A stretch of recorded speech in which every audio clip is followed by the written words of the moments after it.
Action. Baahubali 2 సాధిస్తున్న రికార్డులు అసాధారణం, అద్వితీయం. మరో 5 ఏళ్ల వరకు ఈ సినిమా రికార్డులను ఎవ్వరూ టచ్ చేయలేకపోవచ్చని, అప్పటికి కూడా సినిమా ప్రేక్షకుల సంఖ్య, థియేటర్ల సంఖ్య, టికెట్ రేట్లు పెరుగుతాయి కాబట్టే బాహుబలి రికార్డులను అందుకునే అవకాశం ఉంటుందని అంటున్నారు. ఈ చిత్రంలో టైటిల్ రోల్ పోషించిన ప్రభాస్ కు ఎనలేని ఖ్యాతి దక్కుతోంది. అయితే బాహుబలి ఫ్లాప్ అనేసరికి ఒకానొక సమయంలో తెగ దిగాలు పడిపోయాడట. ఈ విషయాన్ని స్వయంగా తనే చెప్పాడు ప్రభాస్. రీసెంట్ గా బాలీవుడ్ మీడియాకి ఇచ్చిన ఓ ఇంటర్వ్యూలో బాహుబలి ది బిగినింగ్ నాటి సంగతులు చెప్పాడు. బాహుబలి పార్ట్ 1 రిలీజ్ అయినప్పుడు మొదటి రోజునే ఫ్లాప్ టాక్ వచ్చింది. తెలుగు వర్షన్ విషయంలో నిజంగానే డివైడ్ టాక్ ఎక్కువగా స్ప్రెడ్ అయింది. అంచనాలకు తగినట్లుగా లేదని విమర్శలు రిలీజ్ రోజునే వెల్లువెత్తాయి.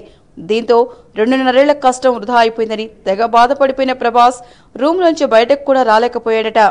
కానీ ఆశ్చర్యకరంగా హిందీ వెర్షన్ కు మాత్రం సూపర్ హిట్ టాక్ వచ్చిందని బాలీవుడ్ నుంచి తెలిసిన ప్రతి ఒక్కరూ ఫోన్ చేసి అభినందనలు తెలుపుతుంటే షాక్ గురయ్యారని చెప్పాడు ప్రభాస్.